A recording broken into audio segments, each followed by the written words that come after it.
The night they dragged me to the hospital, I remember the sound of my mother's bracelets clinking as she signed the papers. My father stood behind her, expressionless, as if this wasn't about his daughter at all. Just another transaction. The air smelled like disinfectant and fear. I was 16, barefoot, wearing the hoodie I slept in. The nurse held my arm too tight, guiding me through double doors that locked from the outside. I turned to my parents one last time, expecting something, an explanation, a flicker of remorse, even a lie I could cling to. Mom just said, "You need help, Riley. You're out of control." Dad added, "We can't keep covering for your behavior. This is best for everyone." Please subscribe to our channel and tell us in comments from where are you watching this video. Behavior. That's what they called it. The panic attacks, the shaking, the crying fits. They never mentioned that all of it started the day I found the documents, the trust fund my grandparents left me, hidden in Dad's desk drawer. It wasn't supposed to be touched until I turned 21. They didn't like that part.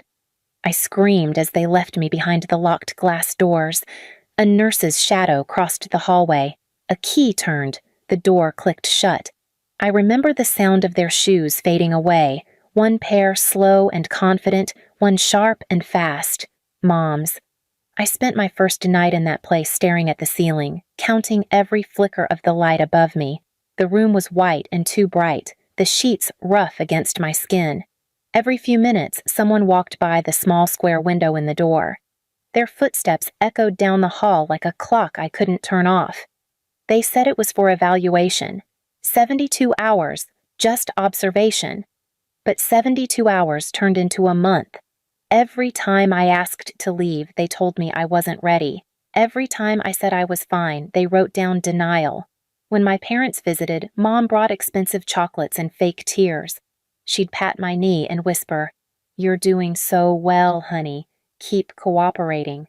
Then she'd smile at the nurse like she'd just donated to charity. Dad barely looked at me. He just signed papers, always signing papers. One day, I overheard two nurses whispering near the nurses' station. One said, "Parents like that make me sick. You can see the money in their eyes." The other laughed softly. "Trust fund case, right?" My hands started shaking. That night, I stole a look at my file when the night nurse fell asleep at her desk. The first line said, "Admitted by parents for delusional paranoia and emotional instability. Patient believes her parents are attempting financial exploitation. They'd written me into a lie, a perfect one, a legal one. After 34 days, they released me, not because I was better, but because they were finished. At home, everything looked exactly the same. My room, my books, even my pillow smelled like me. But there were new locks on Dad's office door, new locks on the filing cabinet. My bank card was gone. Mom smiled like nothing had happened. "We're glad you're home," she said sweetly. "You'll thank us one day." Dad added, "We just want what's best for you. You're not responsible enough for money like that." I stared at them, the words crawling under my skin. "It's my money," I said quietly. Mom laughed. "It's family money, dear, and family looks after family."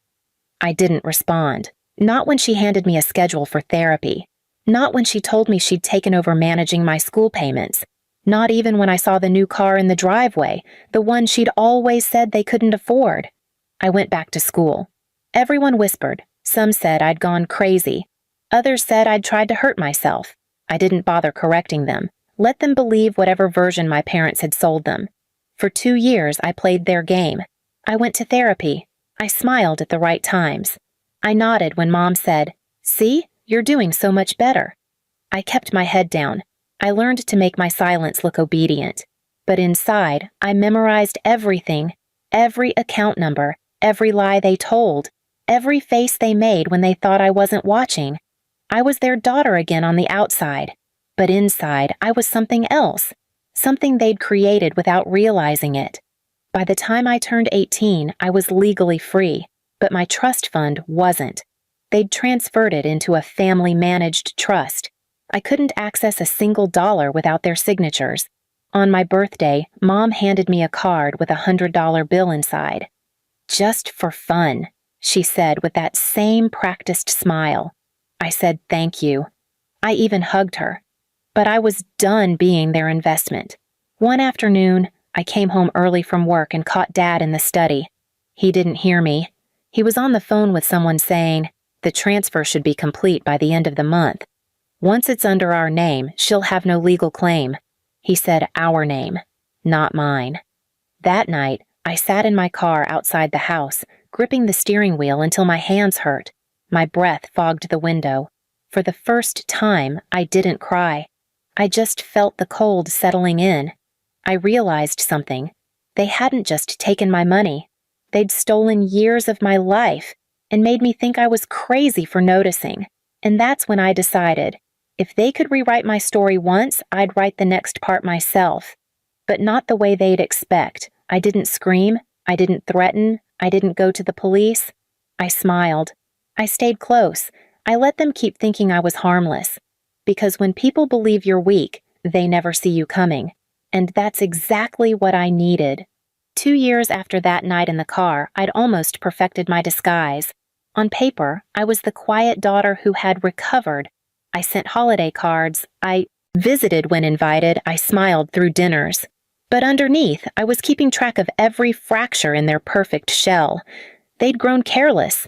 My parents were addicted to the comfort they'd built with my money. New vacations, new furniture. Mom even started a small consulting business, nothing more than a way to spend. The invoices all went to the same trust account I was supposedly too unstable to manage. One afternoon, I found my chance. Their accountant, a man who had known my grandparents, called me accidentally after misdialing my father's number. "Miss Riley," he said, "we need your signature for a transfer. Your father's traveling." My breath stopped. "Transfer for what?" "For your personal trust disbursement," he said, confused. "It's your account." That one slip cracked everything open. He didn't know I'd been declared unfit to control it. I played dumb. "Oh, right," I said. "Can you email me the form?" He did, and just like that, the door they locked was ajar. I didn't forge. I didn't steal. I simply wrote to the trust's oversight board, the same people my grandparents had chosen decades ago. I included every document I'd secretly copied from Dad's office over the years, proof of management fees, signatures that didn't match, false medical records used to justify control. It wasn't revenge yet. It was truth. But truth has a way of burning like acid. Weeks later, I came home to find my parents arguing in the driveway. Mom's voice was shrill. "You said she couldn't touch it." Dad shouted back, "I don't know how she did it. Someone's reopened the account." I parked across the street and watched from inside my car. They didn't notice me. They were too busy watching everything they'd stolen start to slip away. The next morning, I got a letter. The trust had been restored to my name. Full control, no oversight. They'd been removed as guardians. I didn't call them. I didn't celebrate. I just sat at my kitchen table, holding the letter until the edges creased, and whispered to myself, "Finally." But it wasn't enough. Not yet. See, money was only one piece of what they took. The rest was reputation, the illusion of being good parents who sacrificed for their troubled daughter. That image was the air they breathed. So I found a way to take that too. I reached out to the same hospital where they'd locked me away. I didn't sue, I didn't threaten. I just requested my full medical file under the Patient Records Act. It arrived in a heavy envelope a week later. Inside were notes, signatures, timestamps, pages full of lies written in clean cursive. Patient exhibits signs of manipulation. Patient falsely claims financial exploitation. Parents cooperative, emotionally distressed. Every line was their alibi. I sent the file to the trust auditors, quietly, anonymously. Within days, a notice of financial misconduct reached my parents' mailbox. Mom called me that night, voice shaking. "What did you do?" I let the question hang for a few seconds before answering. "You should get help, Mom. You sound out of control." There was a pause. Then the sound of her breath catching. They were spiraling the way I once did behind those locked doors. Dad lost his consulting clients. Mom's small business froze under investigation. The house went up for sale. Still, I wasn't done. On my 21st birthday, the age my grandparents had chosen for me to finally own what was mine, I walked into the bank in a dark coat, handed over my ID, and reclaimed everything, every cent, every document. That night, I sat on my apartment floor, surrounded by silence. For the first time, it didn't feel like loneliness. It felt like proof. I had survived their story and written my own, but the part that mattered most hadn't happened yet. The part that would finally teach them what it felt like to lose something you thought you owned forever. And I already knew how I'd do it. It wouldn't be poetic. It would be real.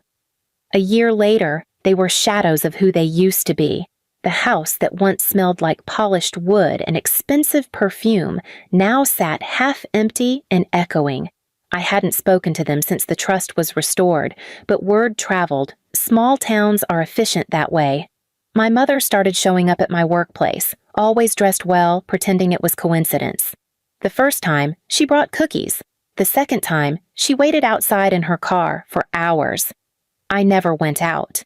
Dad finally called from a number I didn't recognize. His voice was brittle, the kind of tone people use when they've run out of authority. "Riley," he said, "we need to talk. It's about the trust." "There's nothing left to talk about," I said. "There's everything to talk about," he snapped. "Your mother's been struggling. We can't pay the mortgage. You wouldn't want to see us lose the house." I almost laughed. Lose the house. The one they'd bought with my money. The one with locks that once kept me out of their office. And kept me in the dark. "I don't own your debts," I said. "You made sure of that." He started to raise his voice, then stopped himself. The silence that followed was heavier than anger. "You'll regret this," he muttered. I hung up. 2 months later, the house went into foreclosure. I didn't plan it that way, but watching the auction notice appear online felt like a quiet, full circle. I didn't buy it. I didn't even go. I just watched the photos disappear one by one from the listing. The manicured lawn, the white porch, the study that used to smell like Dad's whiskey. It was like watching a memory rot in real time. But that wasn't revenge. Not yet.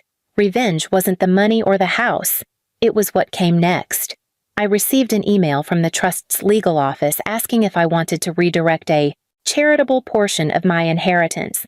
My grandparents had left a clause, a percentage to go to family-related welfare initiatives. I read it twice and realized exactly what I could do. So I approved a new allocation. Not for them, for the psychiatric facility they once used as my cage. The funds were rerouted under my signature, tagged as Riley Grant Mental Health Advocacy Fund. A few weeks later, I got an invitation from the hospital director. They wanted to name a new patient wing after me, the Riley Wing, supporting youth recovery. I went to the ribbon cutting. My parents showed up too, uninvited. They stood in the back of the crowd, trying to blend in, faces drawn, clothes that no longer screamed wealth. The director shook my hand in front of them, smiling. "Your generosity will change lives." Mom's face twisted, realization dawning. The same place she locked me in was now branded with my name. Every time she'd drive past, she'd see it. Every time someone in town talked about the Riley Wing, she'd remember what she did and what I became without her. She came up to me after the ceremony, eyes wet. "You humiliated us." "No," I said calmly. "You did that yourselves." Dad tried to grab my arm. "You think this makes you better than us?" I looked at him the same way he once looked at me across that hospital desk, detached, clinical. "No, it makes me free." I walked away before they could speak again. Outside, the air smelled like spring rain. I took off the name badge they'd given me and slipped it into my bag. My reflection in the car window looked older, steadier, untouchable. As I drove off, I passed them standing by the curb, small against the building that bore my name. Their empire built on control, power, and money had finally collapsed, not by force, but by truth. That night, I sat on my apartment balcony, sipping coffee, listening to the city below. The lights flickered on one by one, like small promises. They once said I was unstable, that I'd never make it without them. But now, everything they loved carried my name, and none of it carried theirs. When the phone rang again, I didn't pick up. Please subscribe to our channel and tell us in comments from where are you watching this video.